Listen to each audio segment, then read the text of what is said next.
This video is going to be about something that's already well known, which is that most mental health professionals fit the criteria of some of the empathy lacking diagnoses. No, some of the diagnoses that revolve around lacking empathy and stuff like that.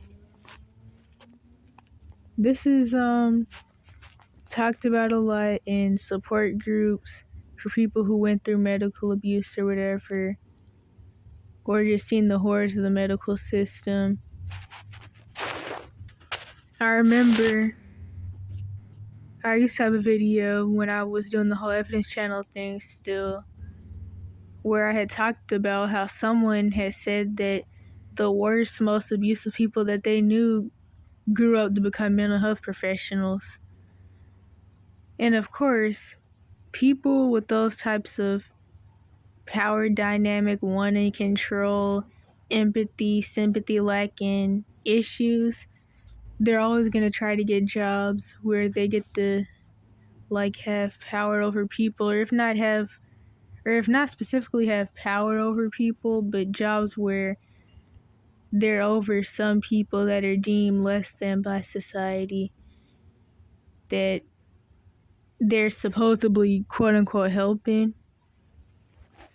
Just like how child molesters are always going to try to get jobs that revolve around being around kids or people that are too young for them, which of course, since the mental health system is one of the branches of the Cash for Kids system, the people that work in this system, or some of them, of course, are going to be chomos, and even just I don't even know if I could say that word, but people that sexually assault people in general, because even in the adult facilities, if the people aren't getting assaulted by other quote unquote clients or whatever they call them, and the staff aren't doing anything about it, it's the staff themselves assaulting the quote unquote clients in the adult facilities.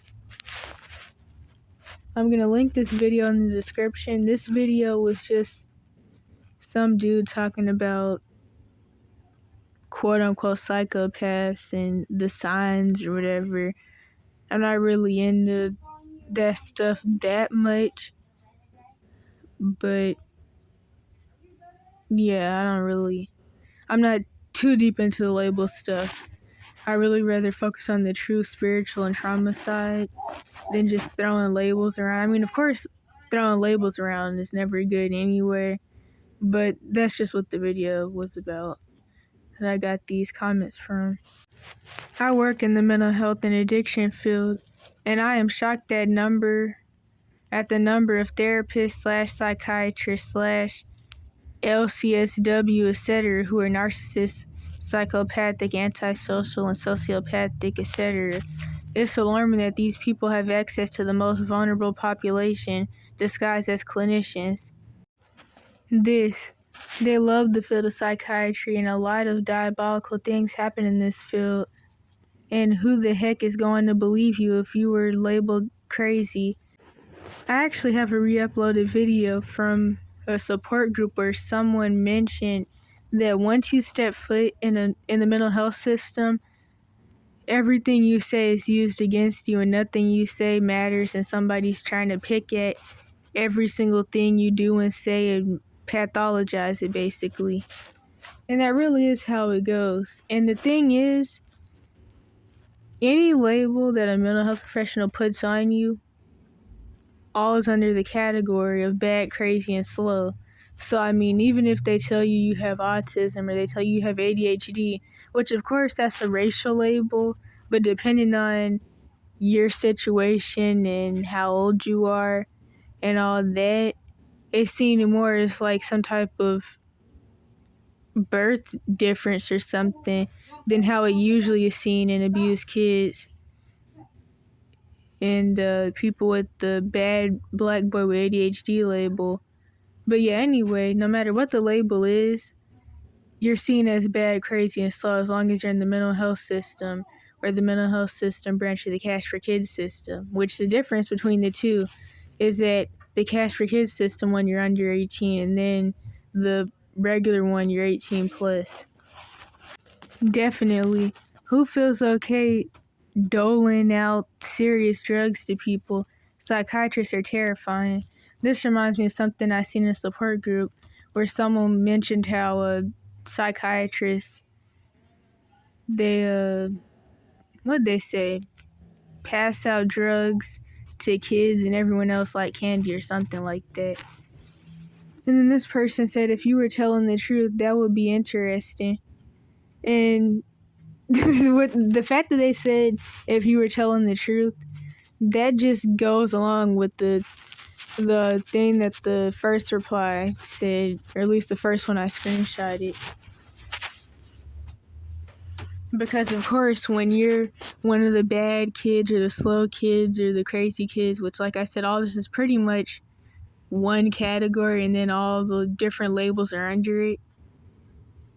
When you're one of those, nobody really cares about anything you have to say because the people who have like relatives or whatever to protect them and relatives that wouldn't throw them into these systems, they see you as someone who deserves everything that happened to you because this stuff only happens to the quote-unquote bad kids or whatever.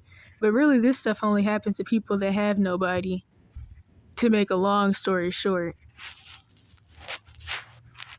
And then this person said, you mean a career like psychotherapy that grants a person a title that allows them to judge, manipulate, and gatekeep others would attract narcissists? Wow, shocker.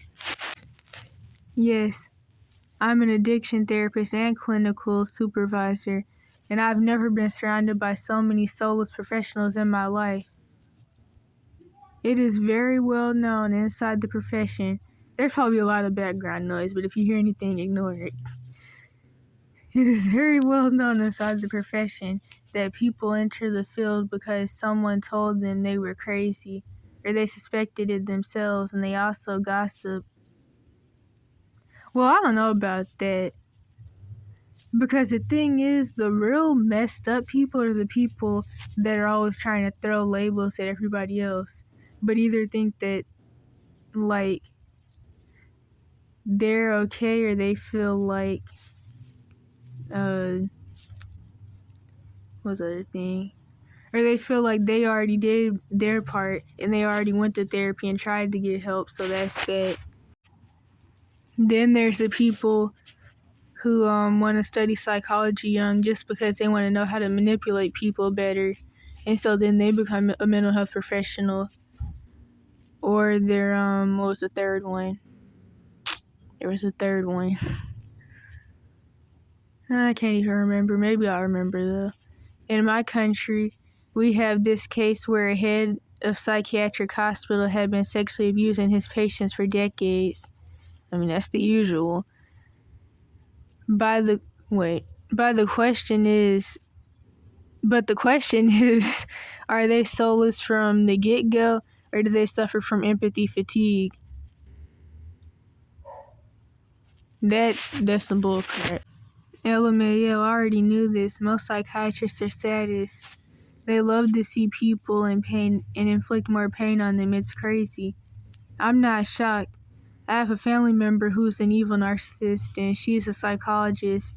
I met another one, and he was inappropriate with me. I never pay for anything in the mental health field. I would never trust them. I'm assuming they meant my. So, my ex is a sociopath.